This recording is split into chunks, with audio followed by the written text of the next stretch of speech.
Good morning. You're beautiful. Oh my gosh. I'm over here reading the news.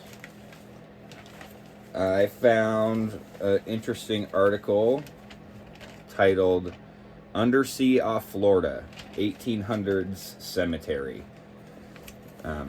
Sounds like there's crazier news about Florida in the paper today, but this one sounds pretty interesting to me. By Olivia Albeck Ripka.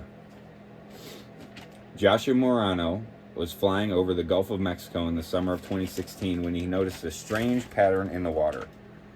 Mr. Morano, a maritime archaeologist with the National Park Service, consulted some old nautical charts, expecting he might find the ruins of a lighthouse or beacon. Instead, he found a whole island.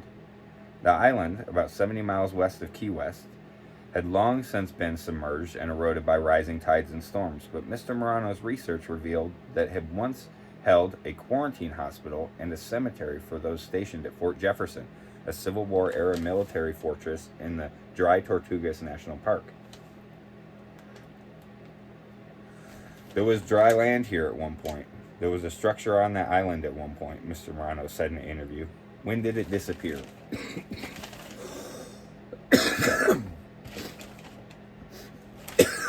Oh, goodness.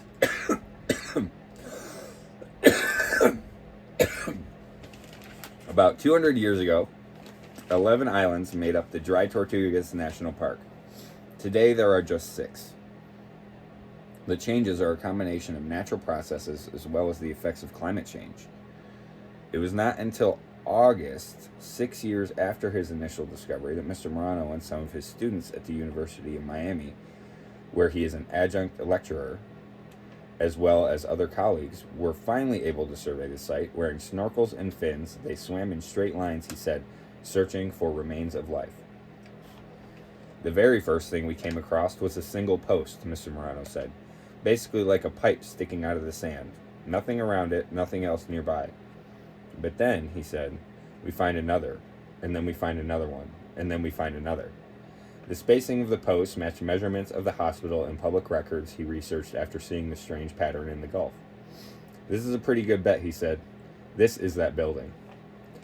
Nearby, one of Morano's students, Devin Fogarty, swam up to a slab of sandstone that was covered in algae and sand. But there was one clean spot where there appeared to be an inscription. They realized it was a gravestone. I didn't believe it, Miss Fogarty said in an interview, noting that records show that people had been buried at Dry Tortugas, but that she had never expected to find a gravesite so well preserved. It felt like it shouldn't be happening. The archaeologists returned the next day with their brushes, clipboards, and mylar, determined to decipher the inscription on the watery grave. They made a rubbing. It was illegible. They dribbled sand over the lettering. As if by magic, the sand settled into the carving, and it read, John Greer, November 5th, 1861. Despite its representation in popular culture, marine archaeology is rarely as exciting as Scooby-Doo plucking a zombie in a deep-sea diving suit from the ocean, or the plot of the 1985 film The Goonies, in which a group of young misfits find treasure in a ship after discovering an ancient pirate map. But an intact grave marker, it does come close, Mr. Morano said. To have a smoking gun like that is just a once-in-a-million chance. That is really, really exciting.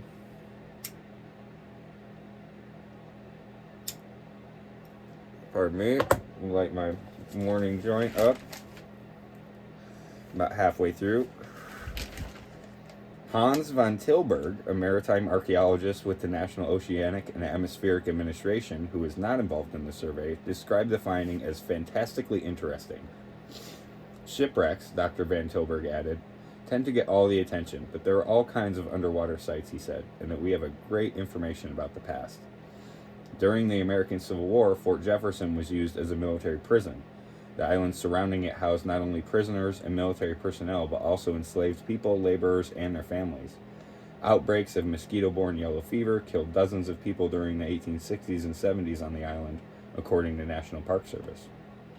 Further research revealed that Mr. Greer had worked as a laborer at the fort, and that the slab on his grave was made from grey walk, the same material used in the building's construction.